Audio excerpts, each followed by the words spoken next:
Hey everybody, Gunnison Undercover here. Today is Saturday, November 23rd, 2019. Time is 2:50 p.m. Eastern Standard Time.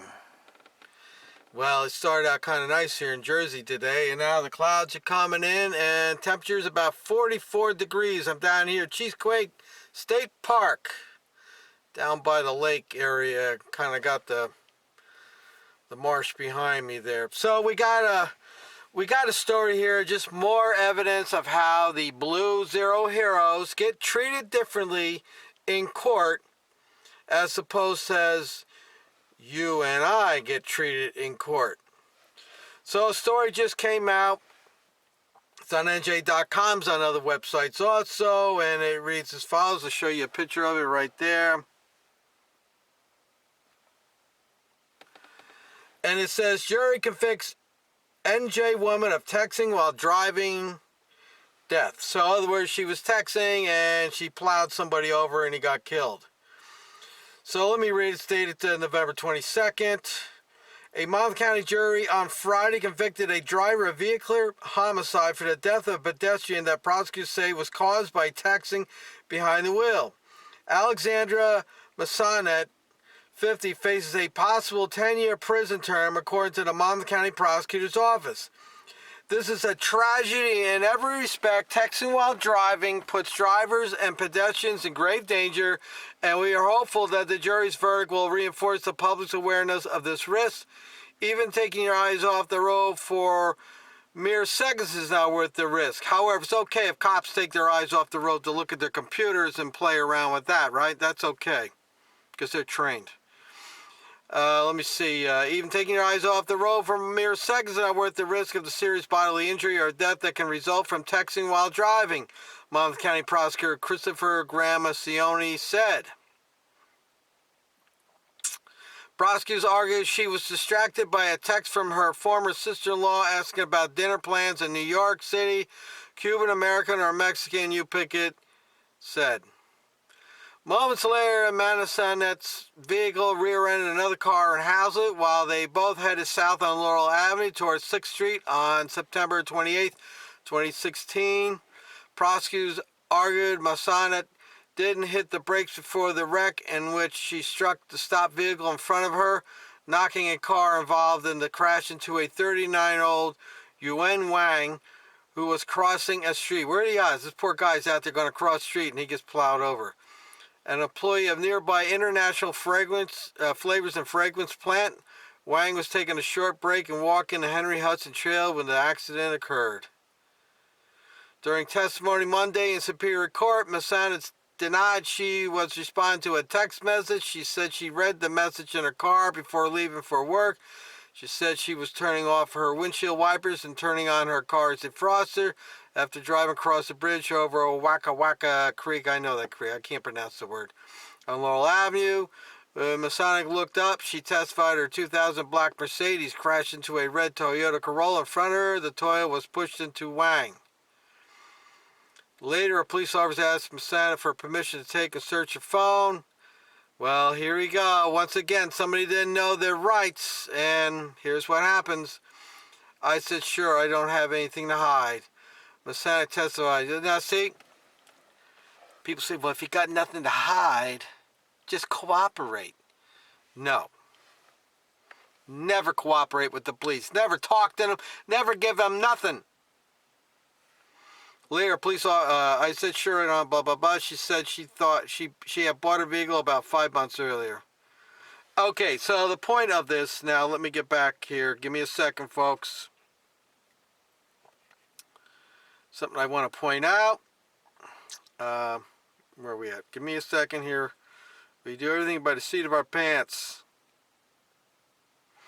So what I want to compare this to is a story I did, I don't think it was last year, about a fine, upstanding officer of the month, Blue Zero hero Jake Pascucci. Now, if some of you don't remember this fine, upstanding officer, let me get it. I got my page up here. Hold on a second, Gunnison. We don't want you talking just yet.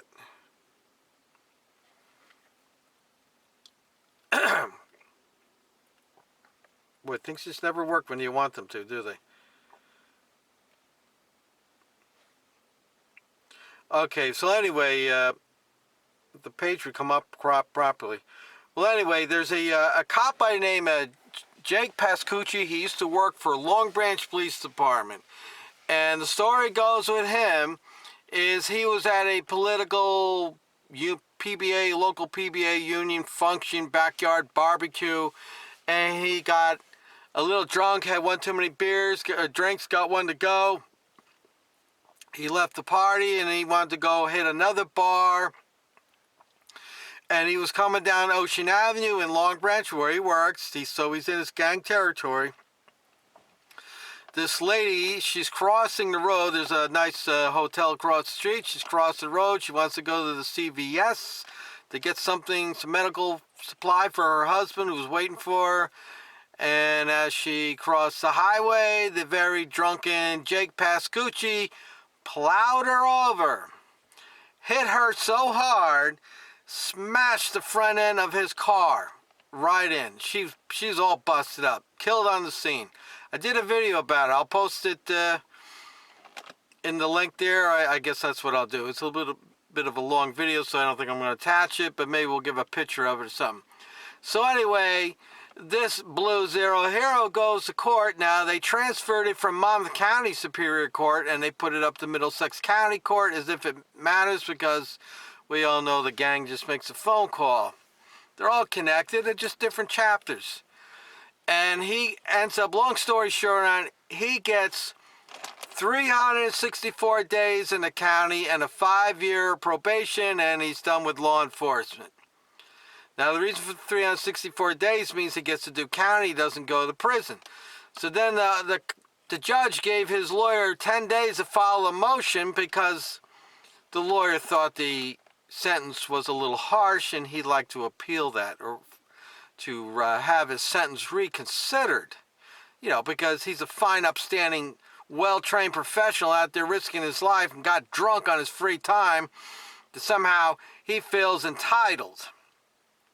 Now, I don't know whatever became of that because I haven't seen any stories on follow-ups on it. But my understanding is Mr. Pascucci has not spent one day in county jail. So he was charged with vehicular homicide, strict vehicular homicide. So he gets 364 days and 5-year probation.